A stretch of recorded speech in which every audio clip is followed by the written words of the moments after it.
Back to Classic DM Season 2, Episode 3, The Dogs of War. Let's give you a super duper promise fast recap on where we are. So, with the Glacial Rift of Frost Giant Jarl, the party has camped. They've rested. They've gotten their spells back, done some prayers. Everyone's back to full health again. And let's just give you a sneak peek of where we were. The last room that the party was after wiping out a bunch of frost giants. Let's give you some light here so you can see the board again. They set up camp in one of these rooms where a number of Frost Giant guys were playing cards and gambling and making a bunch of ruckus and noise. And they did a rotation where down the south corridor passage here, the assassin and the monk were taking turns guarding and going down the passageway, checking during out. They did hear sounds way down at the end of the hallway, but it seemed to be about 100 yards away, so they decided just not to do anything. Give these folks in the room a chance to, let's get this candle out of the way, give the folks in the room a chance to rest. So the cleric needed to rest up to get his spell. He blew a heal last episode. Go check that out. A nice spell to have at your disposal. Everyone knows what that one's like. Obscura had a couple spells. She got those back, no problem. This isn't a real spellcaster heavy party, even though they have 3 with the Druid. And then Mercedes, they alternated guard duty between Zolars and Mercedes, and then Varinjar. So everyone got about 6 hours of sleep. It's now about 6 o'clock in the morning, and they've discussed where they're going to go next. And what they decided to do was to head back outside, see how the weather looks, and then take a look across the whole rift itself. So let's just pull up a quick little map here to give you a sense of where they are and where they might be going before we go do it. Okay, so we're going to turn this to you so you can see that north is to the top. Right there we go.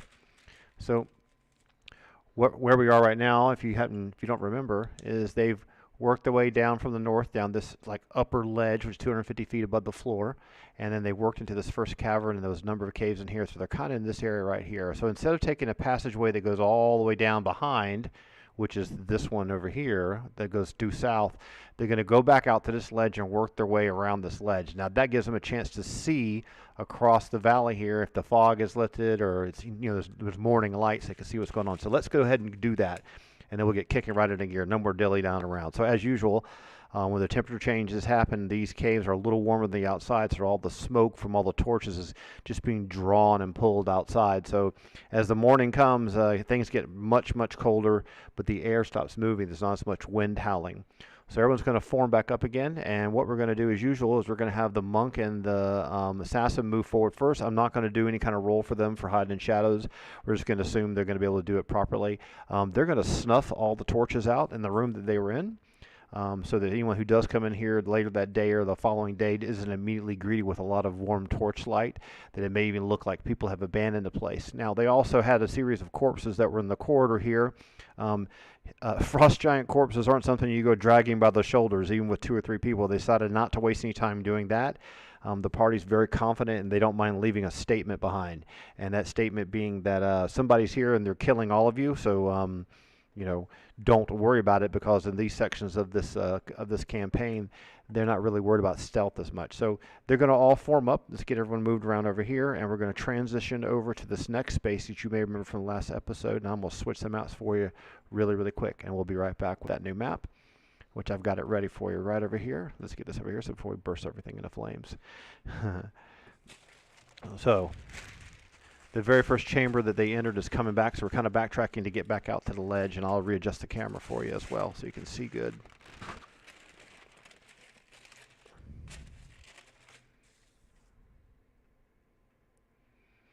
And we don't have to conceal anything this time because they've explored the back side of this.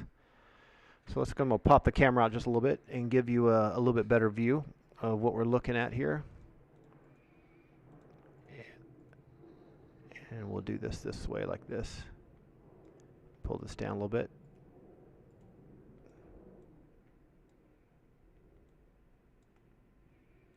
And we're going to drop this back a little bit. You know what? We'll do it this way. We won't do it with all. We'll just do it this way. So we'll just resize the self-touch. And this will give you a sense of where we are. So we're just going to pull this about here. I'll probably adjust this a little bit as we move further on. So everyone's going to be moving back onto the scene. Let's get everyone back on screen. So they're coming in here from the north. So you have Eliphanisi and then Varinjar, the assassin, up in the front. Then you have the cleric and then the 2 warriors, Zolaris and Mercedes. So when they come to here, this is what we want to get to right away. So the time of day has changed, and then the druid's right here in the back with Obscura.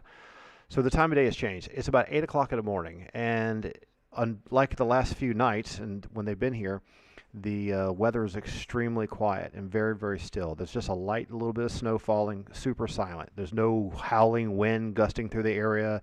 There was a crescent moon last night. Cloud covers disappeared. There is a lot of low-lying fog, though. And so the interiors of these caves are a little warmer than what's outside, so you get a lot of smoke coming out of all the different caverns. And so the assassin and the monk are going to try to hide in shadows and start moving around the exterior of the ledge. And with the warrior, the two fighters, excuse me, I keep saying warrior all the time, the two fighters are going to move, stay in the back, and the casters stay back in the back. And the druid's going to fall up the rear. So we're going to try to do a little hide in shadows check here. This is kind of like one of the worst case situations for someone to try to hide in shadows. Ambient, diffuse light, early morning, freezing cold, but the fog. You could try to blend along the rocks, but there really isn't a lot of shadows to work with. So let's go ahead and get those character sheets up for you so you can see what the numbers are, because sometimes you need to know. Remember, Eliphanisi did not level up since the steading of the Hill Giant Chief, so her hide in shadows, her HS is a little bit lower. It's still 68, but Vrenjar got bumped up when he hit 11, which is between the last season and this one. So he's at 70. What is he at again? He's at 75. So I'm going to just increase the size of that real quick, and then we'll be done fiddling with these screens. I want you to be able to read the numbers well. Let's do it this way here. Here we go. I probably should make some presets for this, but this will be okay for now. Here we go. All right. So let's do that hide and shadows check. We'll go Vrenjar first. Right? Percent I'll die check. 77. That's one less that he needs.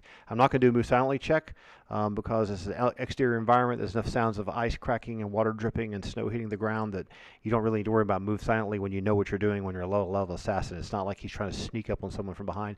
Let's do Eliphanisi's check. Hers is only a 68. That's an 89. Though the way we play this out is she thinks she's being concealed. Now here's an interesting rule you could always do at your table. When you have two stealth-oriented type classes, one can tell if the other one's not moving silently, and are hiding in shadows. Now you could whisper to them and say, "Listen, you're really not totally concealed," and they could try to do it better. But what I think that just really deserves is players playing smart. Two assassins, two thieves, a monk and an assassin talking to each other. That just means I'm not going to have a massive alert check for anything really huge. Unless they don't do anything dramatic like trying to sneak up on a Frost Giant and backstab them, it's not that big of a deal. Okay, they're not jittering a lot of noise that's going to wake up something 3 caves away. So they're going to work their way down to here, and Mercedes, who's the chosen leader here, and Zollars are going to move along to. They're just going to keep them in visual range. So the fog is about the depth of our battle map here. Remember, north is always the top for you. So they're going to move down to here, and they're going to report back what they see. And in essence, then we're going to switch maps. So Vrenjar comes back, and he just whispers to Mercedes and Zollars after maybe like a minute or so that down a little south there's another cave opening to the left. Smells like wet dog, okay?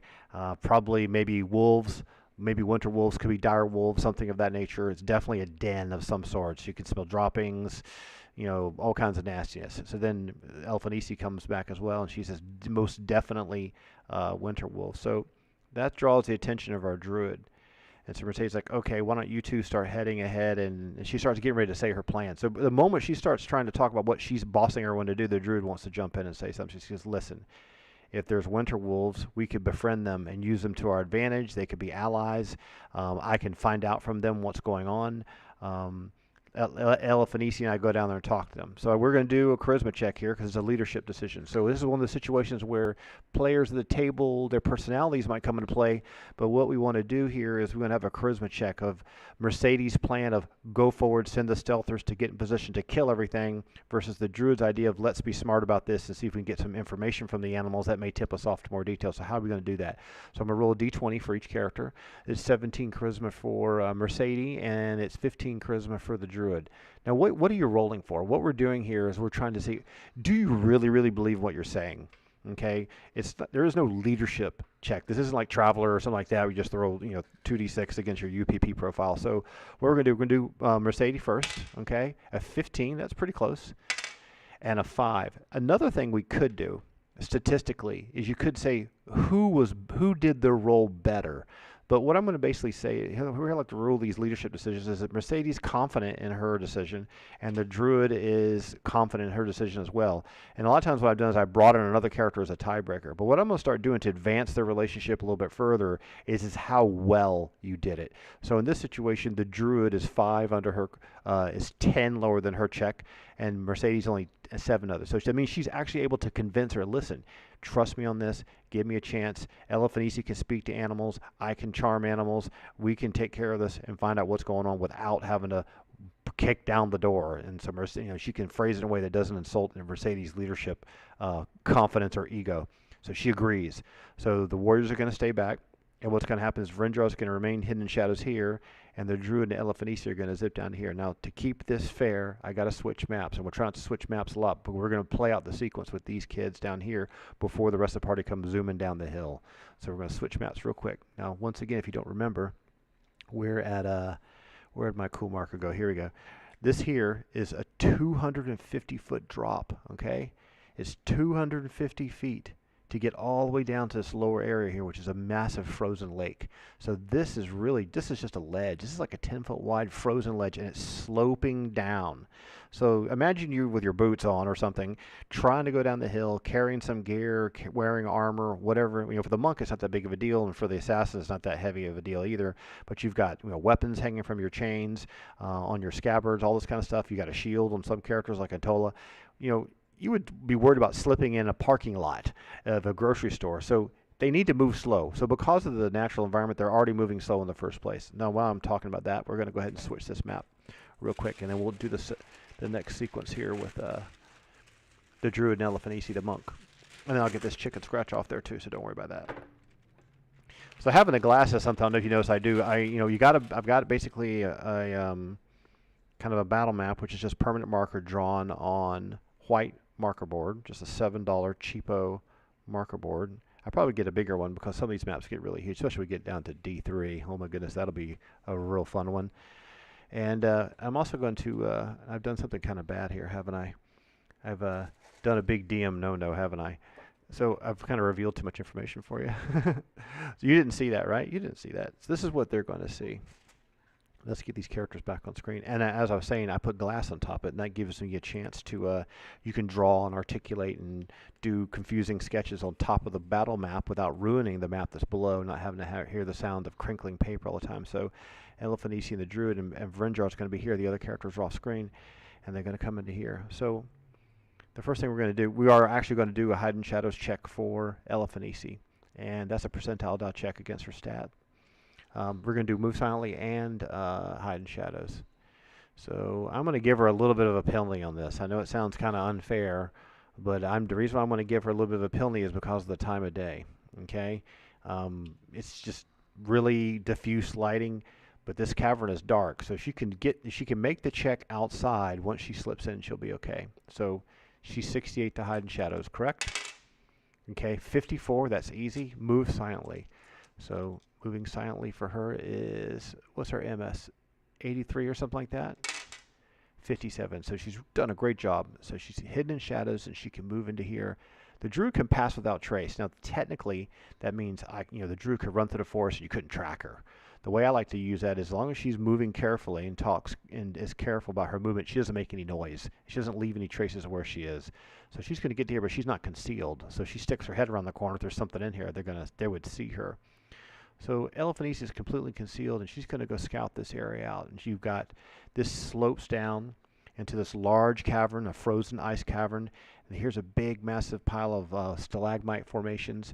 You've got stalactites coming down from the ceiling. That's these dashed things hanging down here. And of course, there's all kinds of minor ones as well. But this is all frozen ice sloping down. So it's all sloping down like this. 2 big, heavy stalagmites there. And she's actually going to come into here. And she looks in here, and what she sees is 2 winter wolves snuggled up in a little ball, trying to keep warm. Now, these winter wolves are huge. Okay, this is a horse-sized wolf. This isn't some happy Siberian husky. Okay, it's not something that Chael Sonnen would fight. It's this big, huge, massive, frosty white coat winter wolves, and anyone knows anything about winter wolves knows how nasty they can be. So she checks that out. She doesn't wake them up. I'm going to have her move over this way as well and check out over here. And when she gets to here, we'll move these character sheets out of the way. She sees another passageway, and this is continuing sloping down. So this is high, and it's going down and down and down. And then she finds a den. Now in the den is a number of female. There's 4 female winter wolves in here. This is a male and female partner. And there's no young. Now in the original module there's young, but in this situation we're not doing that. Right? That the young ones are not worth killing. So she goes and takes a look. Everyone's sleeping, all right? So I want to have her go ahead and start working her way back up. Now, she's made a pretty decent traversal here. I'm going to have her, she goes back up the slope, and her plan is to come back here and communicate with the druid. I'm going to make the player, I'm going to make you check again. And the reason I'm going to make you check is because you're changing directions, you're going up the hill, and you're going up the sloping frozen surface, and Elephantisi is known for slipping, right? So I've got to keep the tension going. So we're going to do, first thing we're going to do is make sure she doesn't make any noise. So her move silently check is 83. Give me an 83 roll. Okay, 20. So she's completely quiet. And let's just do one more hide in shadows. Make sure there's no shadows being casted from the light kind of cascading into here. Another 28. So she's brilliantly moved, completely quiet, come all the way out here. So she tells the druid, and Vrenjar slides down here, and he's completely hidden. So here's what we've got. We've got, a mated pair in this cave, and we've got 4 females, not bitches, but female winter wolves in this cavern here. And I'm going to adjust the map a little bit so you can see that, because the way it is right now, you can't actually see part of that at all. So what we're going to do here, I'm going to reduce the size of this. There you go. You can see that just a little bit better. Just make the stuff bigger on your screen, and then you can see it good too. Cool. Okay. We'll just pull this up here. There we go. Now I got a big battle map. All right, great. And so, what's the plan? What's the plan? Monk.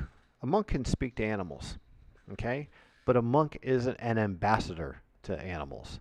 Now, a druid as an ambassador to animals. So this is kind of an interesting thing. When I first started playing first edition, it's like you have druids, but they don't get a natural ability to speak with animals. In fact, let's just pull this back open big again so you can see this, right? So, druids can cast, they can speak with animals and plants, immune to charm and shape change 1 time a day and all these kinds of things. So they're very, they're animal kingdom buddies, right? If you're going to talk to a druid, it's going to talk to animal, that's their best person to do it. But then they have a lot of animal friendship spells. So just because I'm an animal doesn't mean the other animal is going to think, oh, look, it's another nice friendly wolf. So what she could do is she could shape change into a winter wolf or into another creature and then go in here and have a conversation with these other wolves. But they might be territorial. She's not with their pack, and she would know that's kind of behavior. Elephantisi knows it if she goes traipsing in there with her monk gear on and starts trying to have a communication, starts talking to these wolves. They're probably going to raise the alarm and get excited, and we're not really sure what's down this way, okay? Because this cavern opens up down to the south a little bit further, and that may be one of the issues they want to try to avoid. She didn't really go down there and check that out. She's like, well, how do you want to handle this? She's like, tell you what. It's the biggest concern with winter wolves is breath weapon, and if these things get alerted, we've got 2 separated that are a mated pair. They might even fight with better statistics than normal. If we can somehow isolate these and block them in, we could take these 2 out first and then filter the females through this passageway. So let's go back and grab the rest of the party. So what they're going to do, they're going to slip up to here, have a quick conversation with Mercedes and Zolaris and the rest of the group. In fact, we'll just move that conversation to right outside. I'm going to give the players a chance to have a conversation here. Let's get this all on screen. There we go. So what's the plan? So the druid doesn't want to kill them. Okay, she doesn't. There was no need to kill these things. But if things go bad, we would have to do that. If they're going to be aggressive and evil and diabolical and just try to kill us no matter what, there's nothing I can do about it. That's the way of nature. You want to be a predator, you're going to get killed. She suggests, I tell you what, let me move into position with the females, and I can shape change into a winter wolf, any creature I want 1 time a day. And I can shape change into a winter wolf, and I can come into the passageway, and what I'll do, let me go take a look at this, one of the females here, and match her look exactly. And then I'll come and almost like polymorphing into her, and I'll come in here and come to this room here and have a conversation with them. But I don't know how she speaks. I don't know the tone of her voice, so I just kind of say, wake everyone up in this room. And the moment that happens, Elafanisi could possibly try to have a conversation with these, but then she says, no, that's not really going to work because the moment they see me, they're going to get freaked out. She's like, well, if I go into this area by myself, they're very territorial. They've been around giants all the time. We could take a chance that they might attack me. If everyone comes into the cavern first, it might wake them up and they might get territorial because this is their den. There's no young in here, but there could be young down here in the south. She's like, tell you what, Mercedes, why don't we just charge in there and kill them? She's like, no, we're not doing that. I mean, we already had this conversation. She said, I tell you what, turn into a wolf, go parlay with the mated pair. We'll be here at the front of the cavern, and if things go wrong, we'll have Obscura cast darkness in this area here and block this whole area out so the females can't see their way around. Now remember, Obscuras are a level 11 illusionist, and one of her easy spells at low level is color spray and darkness, phantasmal force, hypnotic pattern, invisibility, blindness. She could do lots of things to keep things confused and things like that. So what she could do is she's like, I think she could cast darkness in this area to make sure this is kind of blocked off and while you're having a conversation. So they decided to do that. So the druid's going to shapeshift. I'm going to turn the druid into this token here and put her token on top of it. Okay, so you can tell who's who. She shapeshifts into the winter wolf, and she comes padding into the corridor quietly, and she comes down here and tries to have a conversation, and everyone else is going to slip into positions kind of like this. Here's Mercedes. She wants to charge forward. Elafanisi is still hidden in shadows. Renjar is hidden in shadows. He's going to move around over to here. Zolars and the cleric are going to stay back in the back, make sure there's no line of sight because they don't want to be seen. So what she's going to do, she's going to whisper to them. Now I'm going to do an initiative check, and the initiative check is kind of like, did you startle them, and did they just awake because of animal instincts? And so how we're going to do that. The high number has control of the situation. All right. So the druid tries to quietly wake up the other wolves. That's 8, 9, 10, and the mated pair 5, 6, 7. So she's successful at quietly waking them up because she won initiatives. That's basically a 7 versus what, a 10. So they're woken up. They're like, "Who are you?" And they are having a conversation. I'm not going to role play the conversation. So basically, the some people like doing that. I'm not really into it. She's like, "What's going on? There's danger coming. I think we should get out of here. Do you know what's happening with the giants? And who are you? What pack are you from? We don't recognize you. And I'm from here. I used to live here." And the long conversation back and forth. And if you were the player, I'd make you make up all the content in the conversation. You don't need to role play it. But basically, she's trying to imply that I know this area. I'm your friend. I'm also a winter wolf. My clan left this area a long time ago. The Frost Giants have been treating us poorly. Do you have young here that need to get out of here? Because I think a number of drow are coming, and they may be bringing bad news and damage and hurt and pain to everyone. So the mated pair are like, no, we don't have any young. No one's expecting. Let us go get the other females, and the one female is worried about the females, and we can go check out this area, but we're not really worried about it. The male is very puffed up and confident, doesn't really feel like we need to leave. So she's like, I have friends that are with me that are humans, and I'm going to see whether and the humans are here to help you. So they're against the drow, and they want to kill the drow, and she's taking a chance that a winter wolf actually even knows what drow are. All right, so it's a big gamble. So we're going to have to play this off a charisma roll. So there's a 15% reaction adjustment when your charisma stats. So how are we going to do this? She's basically bluffing, okay? And in first edition, there's no skill called bluff. There's no intimidate or any of these, or heal or any of these other things you see like in Neverwinter Nights and stuff like that. So she's going to bluff that this lie, essentially, that the drow are coming and the humans and my friends and my masters from the Tiger Nomads are going to here to help you. And a winter wolf is kind of an evil creature. It doesn't really buy that kind of stuff. They're very confident, very huge, nasty breath weapon, could just vaporize stuff in a quick second. So let's give her a massive disadvantage of this. So I would give her basically a 25% chance base to be convincing with her bluffing lie. But I'm going to give her the 15% reaction adjustment you see on her charisma down here. See the 15? Okay, this is normally withheld for NPCs and hirelings and things of that nature. So the 25, let's give her a flat 40. Flat 40 or less, and Feltrina pulls it off. Ooh, a 4. That's fantastic. That means she absolutely pulled the whole bluff and the story off, and that means that as she brings them into here, and she drags the two wolves down this way, and they come down this way, and she says, look, let me show you my friends. Here are my friends, and they all come walking into the room, and she says, everything's clear. No one put their weapons away, sheathe their weapons, and the other winter wolves go and wake up their friends. They say, listen, there's evil coming. We need to get out of here, and we're going to do one more check. So we're going to need to do it. The mated pair, who are the leaders of this small little pack, believe in the druid, and the druid's convincing, and it's unusual for them to walk past these. Now, if you're watching these Caesar Milan shows, he always says about positive energy, the energy. So what I'm going to do here is I'm going to make a charisma check for every single character that these two walk by, and it's almost like them trying to detect whether they buy your story or not. Like if you're giving off the bad energy, I'm going to give them a saving throw versus like charm or something to see if they can make it. So who's first in line? So first you have Elefanici, but she's hidden in shadows. So they don't see her. Don't see Vrinjar.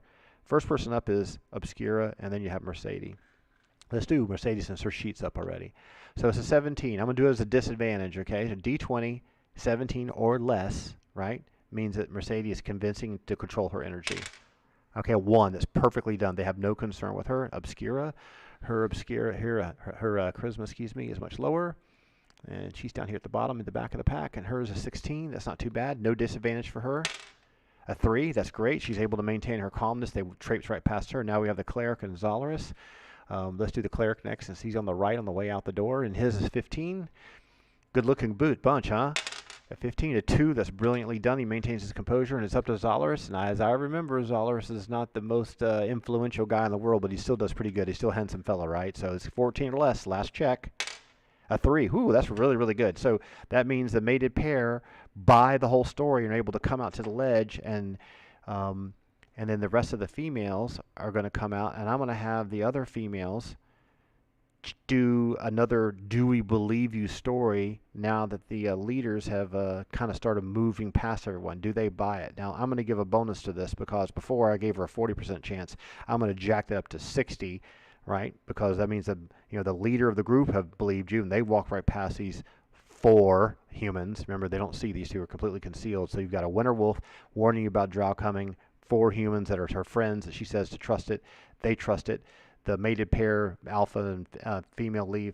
And let's do a check for this group, okay? It's basically a check against the druid. So I said, what did I say? 60% chance plus the reaction modifier. Let's give her a 75 or less. Now, if she fails this roll, if I roll 76 or higher, that means I'm going to give them a saving throw versus charm. It's not really a charm spell. Okay, it just means they detect something's off, they don't believe it, and maybe they'll come in closer and sniff and maybe even take an attack. But we've got people in the good positions here. So when she's going to step to the sides, they can start coming forward. They start traipsing through a little lines like a scene from The Lion King. All right, here we go. 76 or less, 75 or less. You ready? 65. Whew, that's close. I had a feeling they were going to fail that. Just trying to be fair about it. You got to be fair. So they come traipsing by, and they believe what's going on. Now, we could do the charisma check again, but they've already believed her. They've already believed their leaders. I'm not going to do the charisma check again, but what I will do is unless everyone rolls a 1, everything's fine unless someone rolls a 1. I'm going to do 1, 2, 3, 4 rolls for each of these characters. Make sure none of them are 1. So what we can do, because we have 4 20-siders here, and we just do it like a marching line, okay? 4 characters. If any of these 4 dice are 1, we're in trouble. 13, 16, 18, 7, that's good. This one comes out. They lead up to here. This is where the mated pair are. I put them side by side so you can tell them from it. This is the first one. Second wolf comes through. Moment of tension. You gotta have tension. Any 1s in there? 6, 14, 10, 18? Nope, no problems with that. These guys must have subscribed to the Caesar Milan show. 20, natural 27, 6, and 15. Everything's good with that group. They're going to get away with this. I can just feel it already. One last roll for it to go nasty. 18, 15, 3, 30. Oh, got away. It's a good night to buy your Mega Millions ticket, right? So they just slip right on out. So she's going to come back out here and continue the conversation. Everyone else is going to zip into the chamber. So we got these humans, Zolaris and Mercedes, going to come over here and take a look at this den. Until it's going to come check this corridor. Elefanici is going to check here. Obscure is going to get here. And Vrinjar is just going to move in shadows along here until things get out of hand. Actually, Elefanici is going to slip back here as well in case things go wrong. So she basically, if you're the player in the Druid, say, what are you going to conform the other group about what's going to happen? So the females all move up to here. And we have the mated pair, the alpha male and the female, his mate. Say, to the north of here is a cavern that my humanoid friends were using. It's a safe place. If you can go there and hide, I'll come and get you when it's clear. We're going to go in deeper and see if we can find these enemies and get rid of them. And trust me, when my clan and my pack gets here, we'll all be able to join together and work together. Maybe we can break free of the Frost Giant. So one last check, okay? So this is another parlay type situation. This is a charisma roll for the Druid. If you're a Druid, this is how you should play your character, in my opinion. So they pretty much have, the more convincing wins in the conversation, you know, there's more trust being built. Not amazing levels of trust. So I'm going to give her an 80% chance to 80% chance base plus the 15, 95% chance this is succeed. Now, if it goes below 25, then I'm going to have an aggressive reaction. If it stays above, if it goes 85 or less, she's going to, excuse me, okay, it's a percentile that I'll check. 85 or less means she's fine. 85 or 86 or higher means there's a question. Excuse me, I'm trying to go too fast. 80% base chance plus a 15, 96 to 100 failure violence. Got it? There we go. 50, everything's fine. So the mated pair and the wolves trippy trot off the screen. Good improvisation. She can come in here. She's going to keep the shape-shifted form for the time being. That allows her to move freely into the rest of the cavern and go check out the rest of the area. So what they're going to do now is, I'm going to give this a brownie point. Okay, this is not something I do. I'm going to jot this down in the book. This is something that would give you lots of experience for pulling off. I give everyone bonus experience for pulling that off, from not failing the charisma checks, for being bold, for being inventive, being creative. In fact, it means that Mercedes has a lot more confidence in the Druid. The Druid's plan worked flawlessly. So that's really, really great. So everyone's going to rally together. They're going to search this area. There's nothing really that amazing to find. And we're going to, our two hide and shadows kids are going to move down this way. So we're going to shift maps to let you see the southern chamber. There's no enemies in it, but it's an interesting room for sure. And if you've ever played this module years ago, you probably remember which one it is. Just going to switch maps real quick. All right. North is to the top for you.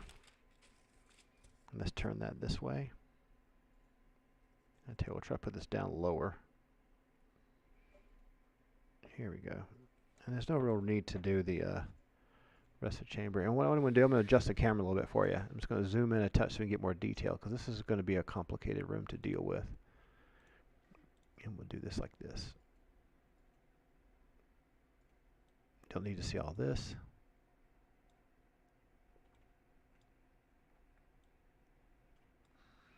And I'm going to move this up some, and then we can zoom in better. There we go. We're a little too zoomed in. We'll fix that real quick. I need a cameraman. Someone needs to get one of their kids over here to help me with camera work. All right. I think I'm a control freak. That's what it is. I'm not going to make it too small. All right, that's good enough. Good enough for government work. All right, so who do we have in this chamber? So we have Eliphanisi, and then we have Varinjar. And coming right behind them is the Druid, who's still shapeshifted into a Winter Wolf form, which I'll leave her in that form probably for the rest of tonight's play session, because it'll be fun to see how that pans out. What do they see? And the rest of the group is pretty much just kind of right behind, in the corner behind where the wolf den was. And let me just give you a little bit more room up here so you can see what's up here, where the rest of the kids are. Okay. And we'll just, this is one thing about the glass. We just draw the rest of that chamber. This is where the mated pair den was. All right, so big, massive stalagmite of ice, not just rocks. Some stalagmites here, and huge stalactites hanging down from the ceiling, dripping, making little puddles of water that are kind of, it's like it's melting a little bit right here in the middle.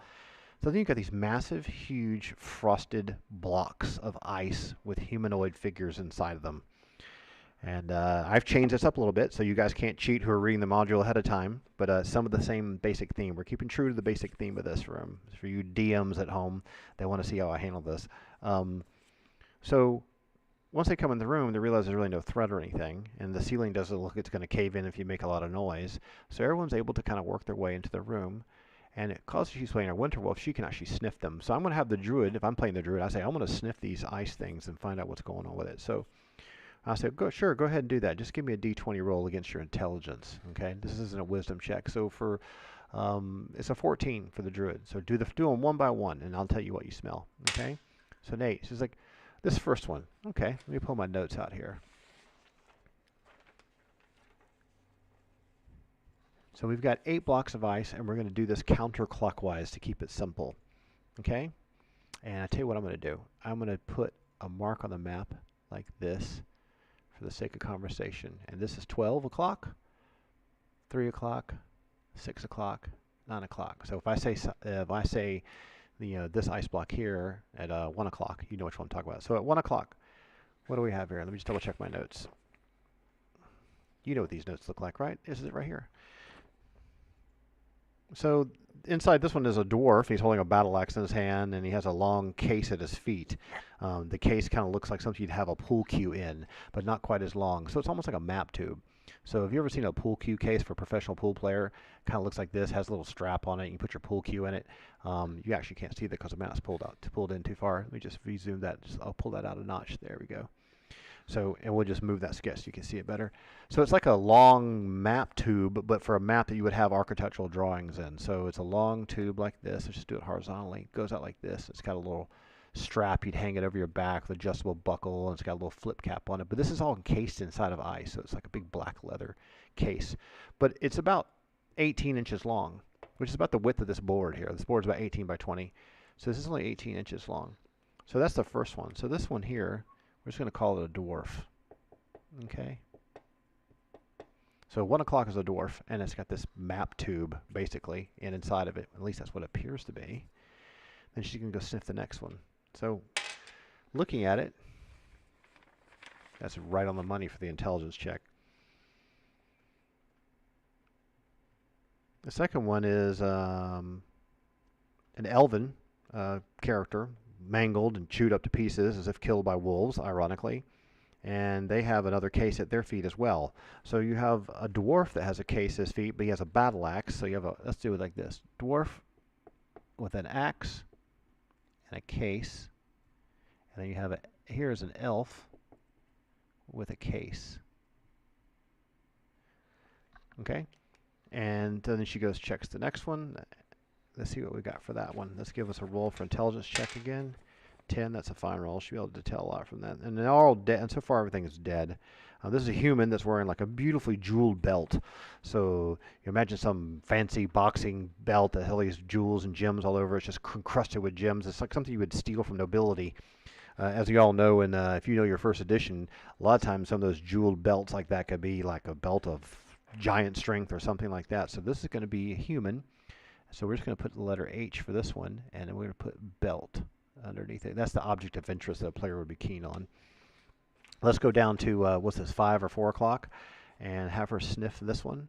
And this is an animal instincts check plus the druid being smart. So this is a 14. It's right on the money for her intelligence, as she's able to discern the following information. This is another human that has a tube in his hand, but in this case, the tube is smaller in diameter. But the kind of tube that you would probably hold like a child's telescope in, okay, or a scroll. But it's kind of odd because it's just big enough to hold one thing. So it's not really all that, it's not huge in diameter like it would hold 25 rolled up pieces of parchment. And then she goes and checks the next one. Let's give her another intelligence check. 12, that's fine. She's under 14, she's okay. And this one is another mangled human with his chest ripped open. Actually, let's make our notation about this one. This was a human with a case. So we got lots of cases going on here. And this one here is 1, 2, 3, 4, 5. This is number 5. Number 5 this is a dwarf, actually. So DW for a dwarf. And he has a pouch of gems at his feet split open, and all these little gems and jewels, or like a bunch of dice you see here just spilled at his feet. So we're just going to say gems beneath him. And then she's going to sniff over this one. An 18. So, you know, when that happens, it's like you look at it, you smell it, you take a look at it's too frosted, you can't really tell what's inside of it. You can tell there's some kind of a figure inside. 1, 2, 3, 4, 5, 6. This is number 6. You can't really tell that's what much more about it. But you can probably guess it's a human. That's all I'm going to say about that one. And then we're going to go to this one here. This is number 7. I'll have her check this one. Rinjar's going to move over here and start inspecting and checking for any kind of traps. And I'm going to go ahead and let him do that roll right now on the spot as soon as I finish these last 2. Intelligence check us 5. So this next one, this very last block here at the end here. Let's see what we got here. This is a human in gleaming, beautiful armor. It's very shiny, almost as comparable to our cleric Ntola's plate mail. But it has kind of a weird greenish hue to it. Not like lambent armor if you ever played a bard in EverQuest 1, but it has this weird kind of poisonous kind of vibe look to it. So this is a human in plate. So that's the object of interest there. And this one here was can't tell, but you think it's a human. And this one here was, you had the dwarf, 1, 2, 3, 4, 5, 6. And number 6 is a human, right? And you can't really tell what this one. So these two are kind of unknown. So I'm not going to run through the whole party and do these checks over and over and over to try to discern the information. But I tell you what I'm going to do. I'm going to have the druid remain in this winter wolf form. I'm going to have Obscura and Antola walk around the chamber and see what they can figure out. But what they're going to do is they're just going to focus on these two, because the other ones, the information, there's no additional information that could be gleaned from it. Okay, so this is like what, between 9 and 6, like 7 or 8 o'clock. So we're going to do this one first and this one second. So what I'm going to do to keep it kind of fair is Antola and Obscura are both from Ket. They're scholars. They're well educated, would have gone to college. She's an illusionist, very intelligent, well read. She has high intelligence. She has 18 intelligence. That's incredible. That's like a brilliant type of a person. His intelligence is high, and so is his wisdom. So I'm just going to give them a basic non-modified, non-disadvantaged roll against her intelligence and against his wisdom. Okay? So for her 18 or less, if she rolls an 18, she'll fail. Okay? That's not an 18. She's fine. That's 11. That's 15. And I'm going to give him a wisdom roll. Hers is 18. His wisdom roll is going to be, what is his wisdom? They'll tell me it's 12. It's 17, right? Yeah, 17. 17 or higher is bad news for him. Nope, he's fine. So what they can tell, this one here, which is 1, 2, 3, 4, 5, 6, and 7. What do we got for 6 and 7? They're going to be able to discern some more information from this. So Obscura takes a look at it and says, this looks like this is a human wearing a ruby encrusted ring. So this one has a ring, a ruby ring. It looks like a fire opal or something along those lines. And the last one looks to be, it's not a human at all, but it's a half elf, half E. And I hear the wine flowing. And then half elf grasps a sack.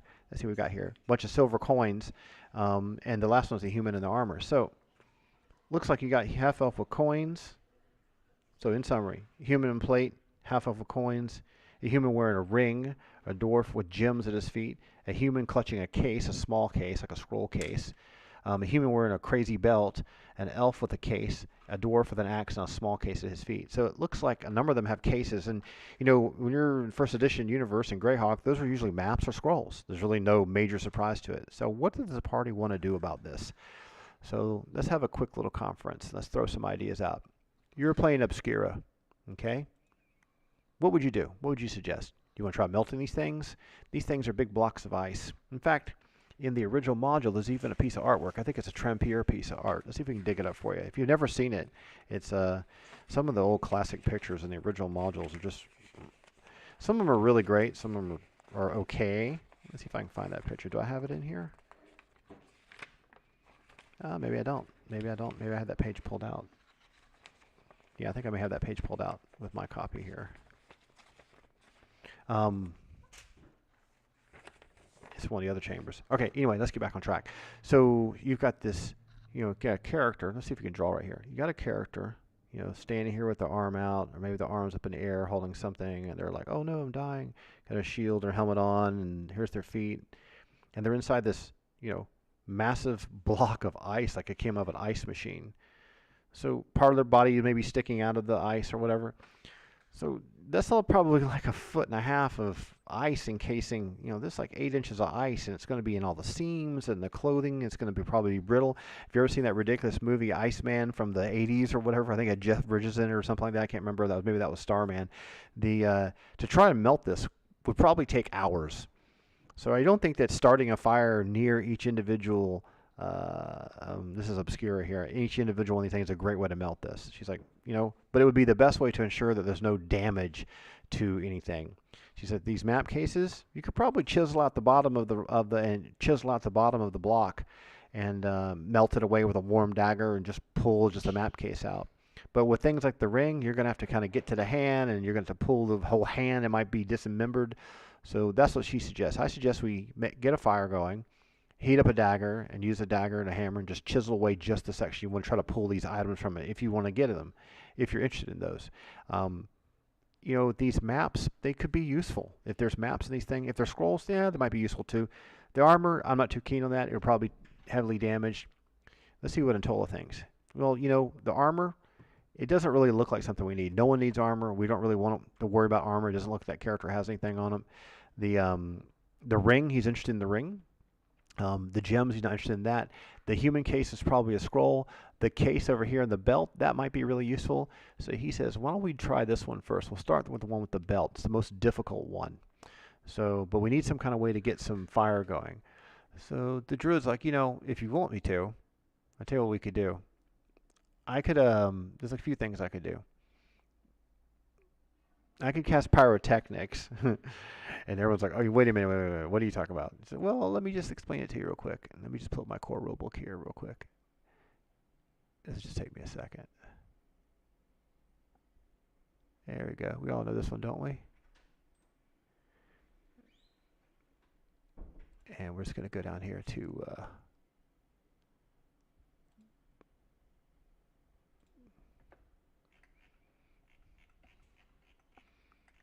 and that's a level...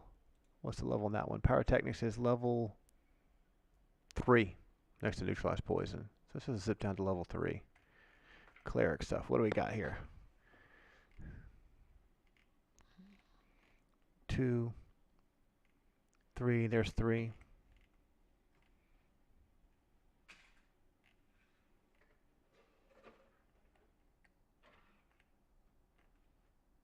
That's cleric. We need druid. What am I doing? Let's get on druid. There we go. There we go. Here we go. 3rd level. Call lightning, cure disease, plant growth. Pyrotechnics is the next one down the line here. Protection meal pyrotechnics. So let's just zoom this in on this a little bit closer for you. There you go. Let you read it. Okay, you can read it. The pyrotechnic spell can have either of 2 effects. It produces a flashing and firing burst of glowing colored aerial fireworks which lasts 1 segment per experience level. The druid casting temporary blinds creatures in the area effect under it. So, you know, you use it as like a firework to blind someone. It's like, why would you want to cast that? It causes a thick, writhing stream of smoke to arise from the fire source pale. Sounds like a choking cloud. Doesn't sound like you want to do that in this room. If you cast pyrotechnics in this room, everyone's going to be choking, and it's going to be sparks everywhere, and it sounds really, really nasty. He's like, I could do that. It requires a fire of some sort. The area of the pyrotechnics effect is 10 times the volume of the fire source with respect to fireworks, 100 times with respect to smoke. The fire source is immediately extinguished in the use of the spell. So that would be great if you wanted to cast a spell if someone had a torch offensively, but it's a little overkill. Don't really think that's going to be a good idea. She's like, well, you know, we could do a wall of fire. I mean, a wall of fire is pretty nasty. Let's just go back out a little bit and take a look at that. I mean, we could certainly make a fire, but if the wall of fire, I can control how long it's going to be up. So there's our wall of fire right here, right? Let's zoom that in so you can see it better. Spellcasters rejoice. So, the wall of fire brings forth a blazing curtain of magical fire. That's the good part. Of a shimmering color, yellow, green, or amber. Casts a druidic magic. Wildfire inflicts damage over time, plus 1 hit point per level, blah, blah, blah. Creatures then take damage. Obviously, she's not going to cast anywhere the damaging one. So this is a great way to have the opaque wildfire last as long as the druid concentrates or maintains it. I mean, the moment she's done with it, boom, she could just turn it off by turning it off immediately. And she can control the volume and the distance. Okay, here's what we'll do. Let's take the blocks that we want and let's push them together against this wall, and we'll put the ones we don't want, and I'll do a wall of fire directly in front of it so it can really rapidly start defrosting these things, and all the water will start coming down here. So it sounds like a good plan. Let's give it a shot. So here's what we're going to do. So what we're going to do is we're going to take the elf case one, forget about the dwarf, and the belt, and the human case, and forget about the dwarf with the gems, and the human with the ring. So we're going to take this block and we're going to push it over to here. So it's going to be moved over to here now, right? So we're just going to put an H here. And I'll get rid of this chicken scratch right here. And so he's gone. This is the one with the ring. Okay, this one's gone. Leave half of one behind. So we have 1, 2, 3, 4. The assassin and the monk are like, listen, I'm going to go stand in the hallway. And Obscure's like, I want to see you pull this off because I don't think I would be able to do that. And she's like, well, you're also shapeshifters. That's not going to be a problem. I'm just going to cast a wall fire maybe about here. And she'll walk. in the Winter Wolf form, she'd walk back and forth this way and let you know, I'm going to cast this wall of fire and I'm going to stand back here and control it. And as it starts to melt and melt and melt, once I turn it off, though, I won't be able to cast it again. So I'm going to keep doing it till most of these have pretty much melted. I just need everyone else to kind of check my back. So I say, sure, go for it. No reason to do a check, nothing. So she summons the wall of fire, and we're just going to do this as this nasty black chicken scratch all the way across here. In fact, I'm going to even allow her to bend it like this and maintain it as a fixed radius around her, keeping a certain distance away from these. And she can control the intensity of the wall of fire and lower the wall of fire's intensity, and as these things slowly start to melt. Now what I'm going to do is I'm going to give this a 1d6 turns. Okay, a turn is a 10-minute period of time to finish the job, meaning completely melted. Okay, so 6 turns. That's 1 hour of her doing this. Now the duration on the spell on this one is casting time is 7 seconds in theory. What's our duration on this spell? Let's see here. Duration is special. So per level of caster, passing through it. Let me read this on my other monitor so I can see it better.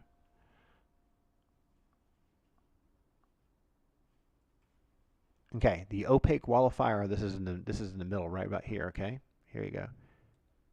The opaque wall of fire lasts for as long as the druid concentrates on maintaining it, or 1 round per level experience of the druid in the event he or she does not wish to concentrate upon it. So in essence, she could sit here for a month and do this. Does that sound right to you? Sounds like it's right to me. That means if she wants to cast the wall of fire and then run off and go attack someone, it's just only going to last, in her case, the same number of rounds as she is the level. So her level is 11, so it'd be 11 rounds, which is 11 minutes. So I think that's pretty smart, and she's concentrating on it. She'll control it. So here's what we're going to do. We're going to just make a little physical saving throw for these characters here, the ones that are encased in the ice, to see if anything's damaged. Now, there are tables for this in the DM screen about saving versus things, but the characters have been very smart, and the druid is concentrating on this heat. It's not like she's just burning the devil out of it with a blowtorch. I'm just going to roll a basic d20 saving throw, and unless there's a 1 for these 1, 2, 3, 4, unless there's a 1, everything is going to be smooth sailing, because it's a very intelligent plan. I don't see a reason to make a material saving throw. She could always lower the intensity of the fire over here at one point, so it's a really creative solution. I really like it. Unless there's a 1 here, there's a problem. So let's just do it one by one. This one, no 1. This one, no 1, 3, that's close. There's a 7 and a 12. Okay, great. So it means that everything melts into a puddle. We've got water everywhere. Then she can snuff out the flames, so the flames go away. No more wall of fire. And then she's going to drop out of the Winter Wolf form now. Let's get rid of the Winter Wolf character. And now Mercedes, Obscura, and Tola, just check out what these items are. So what I like to do is characters that are magical characters like clerics, druids, magic users, illusionists, they're able to determine what a magical item is. I don't cast detect magic. There's no identify spell like in Diablo. In the meantime, I'm going to do a quick little check outside to make sure that our Winter Wolf friends still believe the story that they were bluffed on earlier. Yes. They'll be convinced for 3 weeks, so that's not going to be a problem. So what do we got? Okay, and we're going to wrap our episode up after this. This is really a loot haul for these kids. So this first thing right here. So this one right here, this map tube. So this is a scroll of protection from elements. So I'm just going to write this over here. It's a Prot Elements scroll. Okay. And the second item they got here, there's a fire resistance ring. That was the fire opal. So we have fire resist ring. And then we have map cases, right? We have 2 map cases. So in one of these is a cold wand. And it has, how many charges? As I remember, this has 16 charges in it. So it's 16 charges, cold wand. And I tell you what I'm going to do. I'm going to remove some of this mess here for a second. Actually, do the loot first, then we'll clean up. And this last thing here is a map of the entire complex. Oh, that's going to come in handy. So, you have this map, but it's not marked. And what I'll do is I'll do a sketch version of this for you and put it with the next adventure so we can see. Now they have a map that shows all the caves. They've got some markings on it. It's unfortunate that Obscura's sword that speaks giant doesn't read giant. Otherwise, they could read all the giant markings on it. So the last thing is this map. And it also shows Let's just double check our information here real quick. Yep, it sure does. It also shows a lower cavernous level down below and has a bunch of special markings for this area down here, including this passageway marked. And if you know the original module, you know how much of a heyday that's going to be. So without any more detail or any more complication, they're going to secure these items, take them with them, and then move back out of this caverns. And I'm going to have them move all the way back to their original campsite, and then figure out how to divvy up the stuff and who's going to keep the fire resistance ring, who should take control of the cold wand, and they're going to study the map. Because when you find maps like that, the next episode we'll share the map with you. You get to see the map, and we'll go through the whole process of determining what to do and where to go, because we don't know what's going to happen until they get a chance to see the map. And really good find, very cool creative solution, big experience bonus for the druid there, also big charisma bonus for leadership between Mercedes and the druid. So the two of them are starting to truly trust each other now, which is really important for the long term. So it looks like maybe the Tiger Nomads and the Ket siblings are all going to get along in the long run anyway. So I hope you enjoyed this episode. It's a quick one, really fast. Not a lot of combat, a lot of smart role playing, and that kind of thinking. Not every single episode is going to be hack and slash. This isn't Diablo 3.